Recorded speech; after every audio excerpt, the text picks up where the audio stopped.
یہ سب سے اہم سلائیڈ ہے آج کے پورے لیکچر کی۔ دنیا بھر میں لاکھوں کروڑوں اربوں چیزیں پائی جاتی ہیں، زکوٰۃ صرف 5 چیزوں پر فرض ہے۔ ہم نے ان کو مائنس کر دیا، فصلوں کو اور جانوروں کو مائنس کر دیا۔ باقی زکوٰۃ کتنی چیزوں پر فرض ہے؟ 5 چیزوں پر۔ کتنی آسانی ہے شریعت مطہرہ کی۔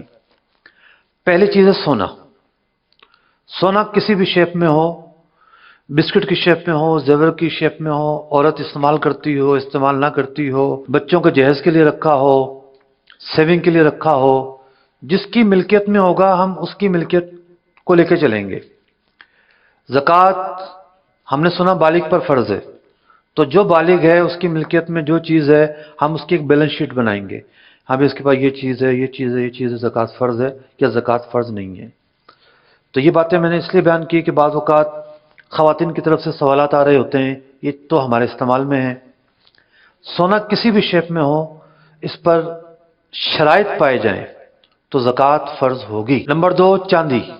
چاندی کا بھی یہی معاملہ ہے، کسی بھی شیپ میں ہو، استعمال میں ہو نہ ہو، شرائط پائے جائیں تو اس پر بھی زکوٰۃ فرض ہوگی۔ جو تیسری چیز ہے وہ ہے کرنسی۔ کرنسی پاکستانی ہو، ڈالر ہو، ریال ہو، کوئی بھی کرنسی ہو، اس پر زکوٰۃ فرض ہوگی۔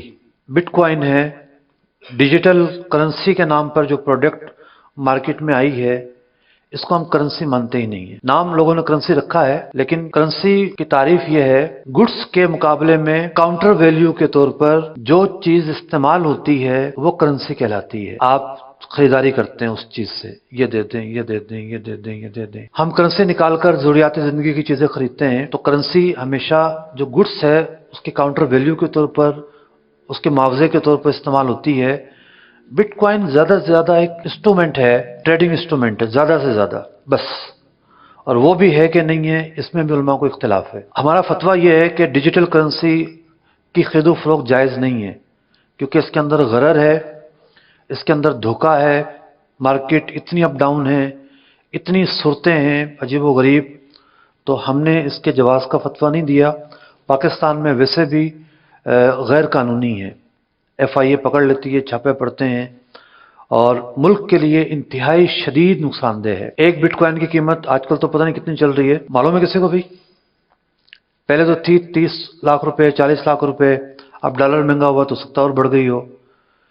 ایک کمپیوٹر کا کوڈ بندہ خریدتا ہے 30-40 لاکھ روپے دے کر۔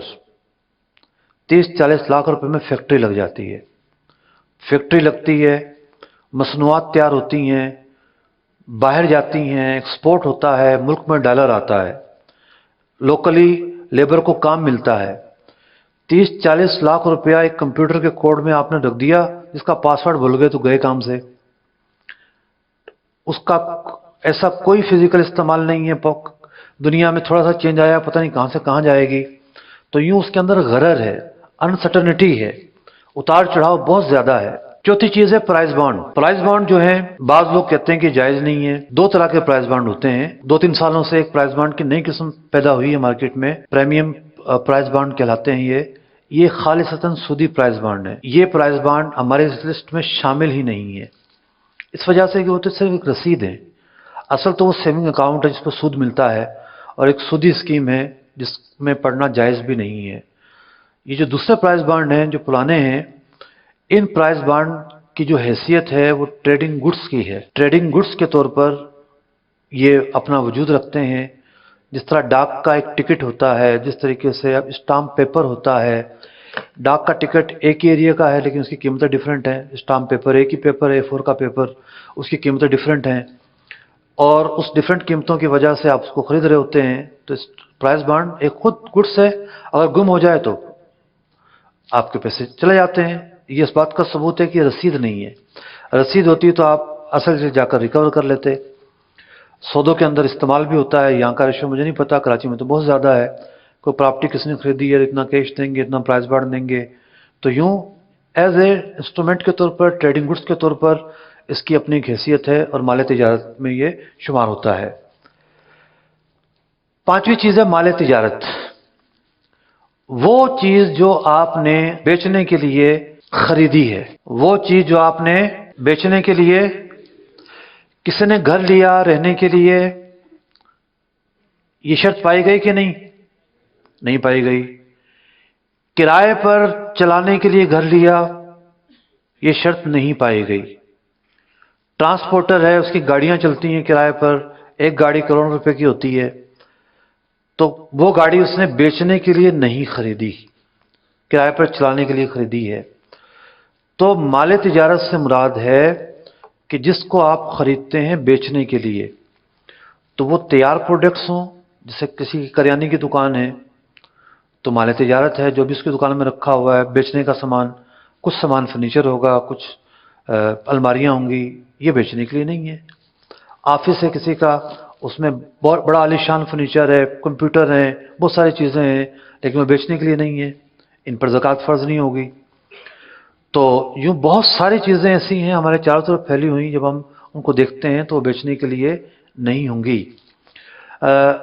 فیکٹری والے را مٹیریل خریدتے ہیں، را مٹیریل خریدنے کا مقصد ہوتا ہے پروڈکٹ بنا کر بیچیں گے، تو یہ را مٹیریل جو ہے پارٹ آف دی پروڈکٹ ہوتا ہے، تو اس لیے اس را مٹیریل پر بھی زکوٰۃ فرض ہوگی۔ البتہ جو مشینری، بھاری بھاری مشینری فیکٹریوں میں لگی ہوئی ہیں، کیا وہ بیچنے کے لیے ہیں؟ نہیں، ان مشینریز پر زکوٰۃ فرض نہیں ہے، کیونکہ وہ بیچنے کے لیے نہیں ہے، مال تجارت نہیں ہے۔